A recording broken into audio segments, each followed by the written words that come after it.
Terrorists kidnap 87 in fresh Kaduna attack. Senior Staff Association of Nigerian Universities and Non-Academic Staff Union begin nationwide strike. Early morning fire destroys motorcycles in Sokoto market. On the foreign scene, Vladimir Putin wins fifth term in office as condemnations and congratulatory message trail election outcome. Hello there, good afternoon and welcome to Trust News Update. I'm Abdullahi Ahmed.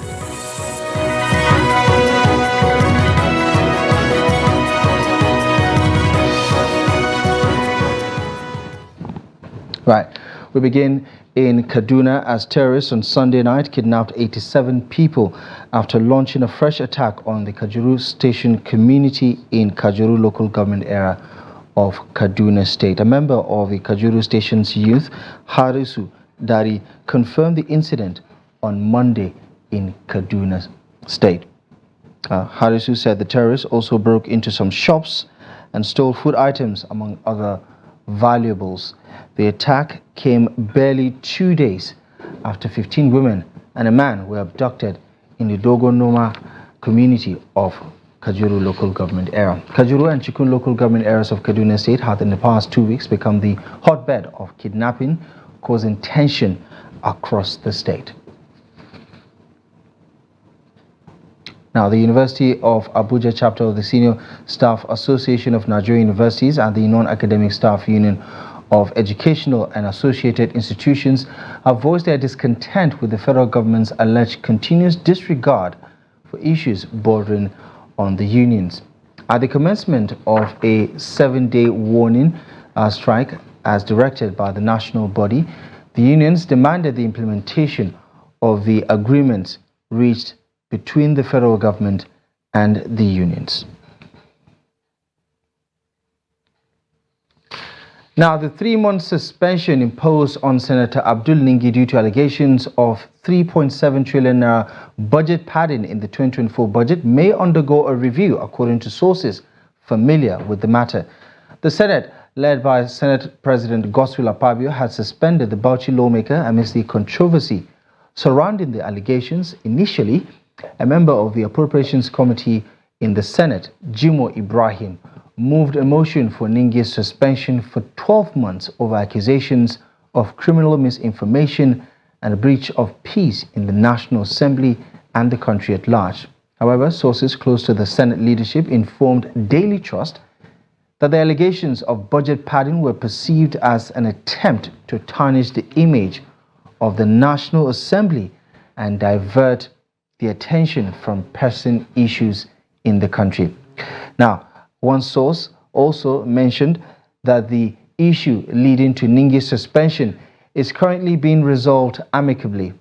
Now, they suggested that the suspended senator might be reinstated if he publicly apologizes to the Nigerian Senate. Amidst calls for the Senate to reconsider its decision, tensions within the Senate remain low. Pressure has been mounting on the Nigerian Senate to reconsider its decision, which in some quarters has been perceived as unfair. In other political developments, the All Progressive Congress has selected Dennis Idahosa as its deputy governorship candidate in the September 21st Edo governorship election. Idahosa will serve as a running mate for the APC candidate in the state, Senator Monday Okpebolo. Idahosa was one of the aspirants who vied for the APC ticket for the Edo governorship election during the party primaries, but lost to the winner, who eventually emerged as the flag bearer of the party ahead of the November 21st election. Idahosa will take the place of Honorable Omerege Ogbede Ihama, who has been named by the governorship candidate last week as his running mate.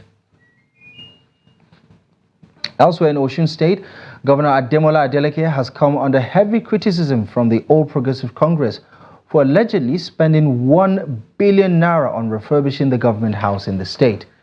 Governor Adeleke had inaugurated the newly rehabilitated government house in Oshogbo, with several officials and dignitaries present for the inspection of the facilities.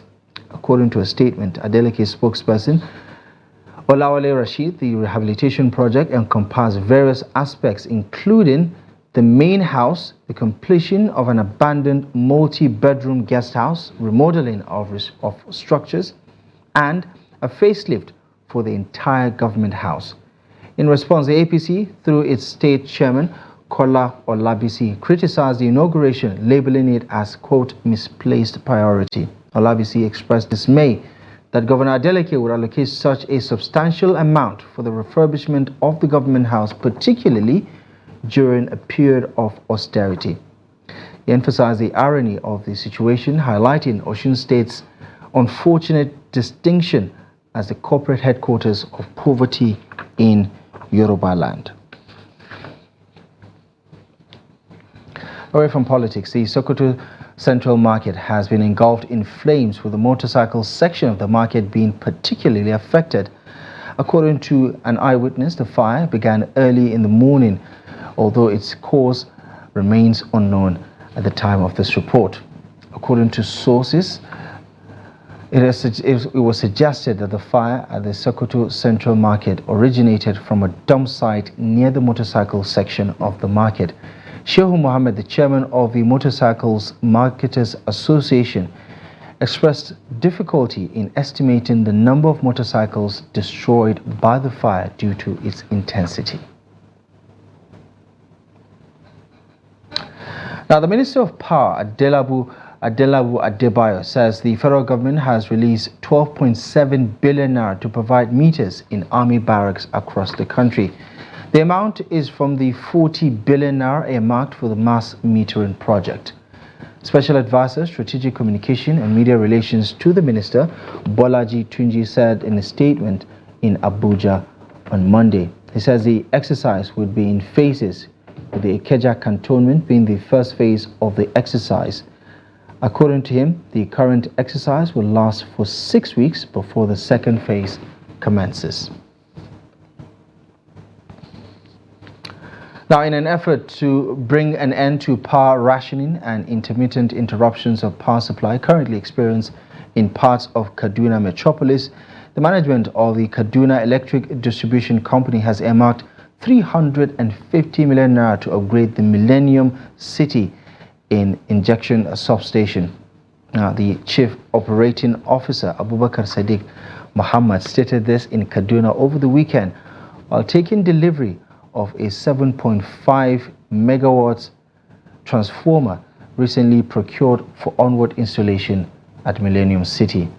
Now, the CEO stated that the company is embarking on the capital investment to address the issues of load shedding and power rationing affecting over 20,000 customers in 7 communities within and around the Millennium City in Kaduna. This multi-million naira project is aimed at addressing challenges within the power supply chain, as well as bringing significant relief to customers. Staying in Kaduna, the Kaduna State Police Command has announced the planned release of motorcycles seized in Kaduna State between 2020 and 2021 back to their owners, who are able to provide proof of ownership. The Police Public Relations Officer, Kaduna State Police Command, Mansur Hassan, announced this in a statement in Kaduna on Sunday. He says the Kaduna State Police Command wishes to inform the public regarding the retrieval process for motorcycles seized or confiscated by the Police Command from the period of the COVID-19 lockdown to the 2021 Motorcycle Disbandment Initiative in the state. He added that owners who are certain that their motorcycles were seized during the time frame are advised to visit the Operation Yaki office with all necessary documents to facilitate the release of their property. You're watching the news update on Trust TV. Coming up ahead, traditional rulers charged to safeguard Yoruba culture despite Western influence. More on this and many other stories coming up ahead after the break. Welcome back to the news. Let's take another look at our headlines. Terrorists kidnap 87 in fresh Kaduna attack. Senior Staff Association of Nigerian Universities and the Non-Academic Staff Union have begun a nationwide strike action across all federal and state universities. Now, palm tree planting is being held as a hidden treasure yet to be fully explored by many farmers. In Benue State, there is a notable transition from citrus plantation to palm tree cultivation due to its numerous economic advantages. Now, this shift is driven by the realization of the significant economic viability and benefits associated with palm trees. As farmers delve into palm tree cultivation, they are discovering its potential to generate higher returns and contribute to sustainable agricultural development in the region. Here's Jimmy Azande with more on the story. Residents of Benue State are recognizing the untapped economic potential of palm trees amidst the abundance of fruits and tubers in the region. Unlike citrus, which often goes to waste due to its perishable nature and limited economic value chain, palm trees offer a variety of products that farmers are just beginning to explore. The diverse range of products derived from palm trees presents an opportunity for increased economic viability and reduced waste in agricultural practices. As farmers go deeper into the economic value chain of palm trees, they are set to unlock new opportunities for sustainable growth and prosperity in the region. We farmers, we have a lot of things we benefit. But on orange, like palm tree, we get red oil. We make use of brooms and like palm wine, brother. So for me, I prefer the palm tree than oranges. So how can you sell the bag of orange 1,500 naira? But only a cup of red oil is around 350 naira.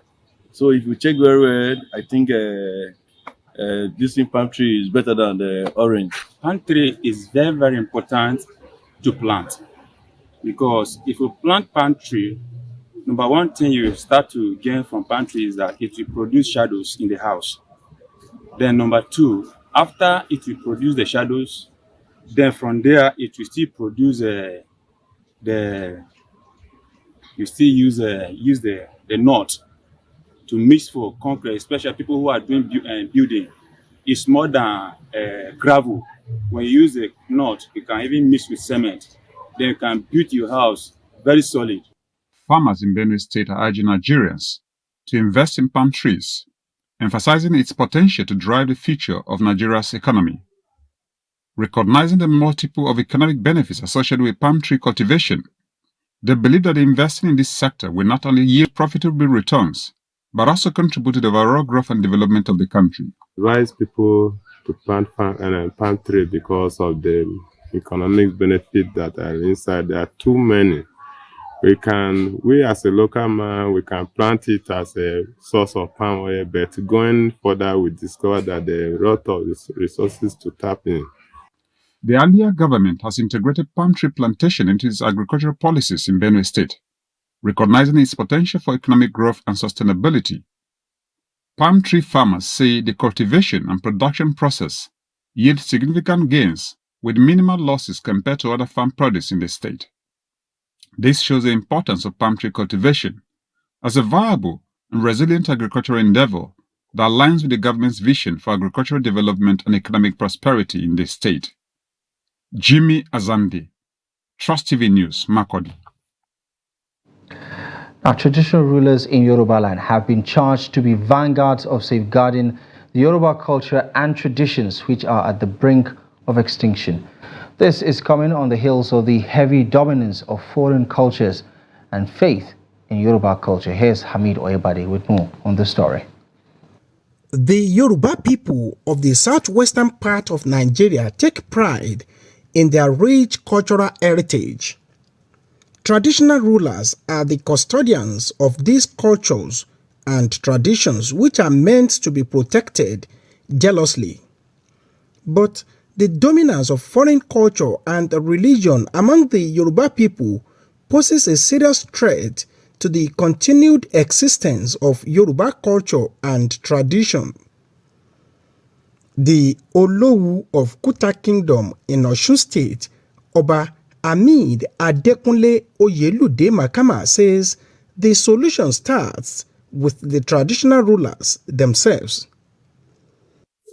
Many of our colleagues have totally digressed from the core value of being a traditional ruler. Many of our colleagues in Yoruba land today are either Islamic ruler or Christian ruler. But I am not being enthroned in the mosque. I am neither enthroned in the church. I am enthroned in Ojamosun here according to the culture and tradition of Owu and Yoruba. A traditionalist, Olusegun Daramola, lamented that many traditional rulers have abandoned Yoruba culture and tradition because of their faith. If you know that you are a Muslim or you are a Christian and you felt that your faith will not allow you to respect that too, but there's no point. There's no point sitting on it in the first place. Just respect your faith and yourself. Just move on.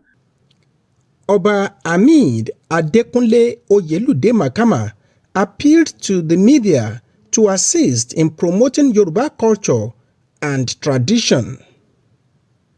When you see some traditional ruler misbehaving, don't amplify it. Believe that he has a problem. Some of them might even have a depression. You may not know. Believe he has a problem, then play it. Ironically, while the Yorubas are copying foreign culture, Europeans are learning and practicing the Yoruba culture, an indication that Yoruba culture is unique and acceptable globally. Hamid Oyegbade, Trust TV News, Osogbo. Now, the National Environmental Standards and Regulatory Enforcement Agencies has sealed 13 facilities in the Federal Capital Territory for violation of environmental laws. The Director General of the agency, Professor Aliu Joro, said the facilities were sealed for failing to abate by environmental concerns ranging from environmental impact assessment, environmental audit, environmental management plans, and environmental permit, among many other infractions, both in the green and brown environment. He said a total of 10 facilities in the green sector and 3 in the brown sector were sealed off. Now, these sealed facilities include Veritas Plastics, Almat Farms, Dayak Nigeria Limited, FIK Contracting Limited, Peachville Estate, Net Construction Nigeria Limited, and Sazak Acre Bilog, among many others. Now, let's take a look at developments on the international scene. Russia's allies wasted no time in congratulating President Vladimir Putin on his recent election victory, while Western leaders condemned the vote as, quote, illegal. Results released on Sunday revealed that Putin secured a historic post-Soviet landslide in Russia's presidential election, capturing 87.8% of the vote cast. This victory paves the way for Putin, who is age 71, to begin his 5th presidential term, with a previous stint as prime minister. If he completes his next 6-year term, he will surpass Joseph Stalin as Russia's longest-serving leader in over 2 centuries. Dmitry Medvedev, who served as president from 2008 to 2012 and is currently the deputy chairman of the Security Council, expressed his support for Putin even before the final results were announced. This sentiment was echoed by several other allies, with the president of the European Council, Charles Michel, also congratulating Putin on his resounding victory just prior to opening of voting booths. However, Western leaders have criticized the election, denouncing it as illegitimate. Elsewhere on the global scene, Cubans have staged a rare street protest on Sunday over food and electricity shortages as the country suffered long outages that left parts of the island without power for up to 14 hours a day. Witnesses, however, say that electricity was restored to the city later in the day and 2 truckloads of rice were delivered. Cuban Foreign Minister Bruno Rodriguez responded on X, urging the United States not to, quote, interfere in the country's internal affairs. Cuba's power comes from 8 old thermoelectric power plants, generators, and 8 floating electricity plants leased from Turkey, which were also affected by fuel shortages. Cuba has been experiencing a wave of blackouts since the start of March this year due to maintenance works on the Antonio Guterres thermoelectric plant, the island's largest power plant. Talking sports now, the Rangers Football Club of Enugu on Sunday at the Nnamdi Azikiwe Stadium, Enugu defeated Lobby Stars of Makurdi 2-1 in the Week 26 Nigeria Professional Football League fixture. The first 45 minutes of the encounter saw the host team dominate proceedings from the blast of the whistle, but the stout defense of Lobby Stars denied them goals. However, the Flying Antelopes were awarded a penalty in the 39th minute when Ugochukwu Ejike was brought down in the box by Lobby Stars goalkeeper Lucky Abdullahi.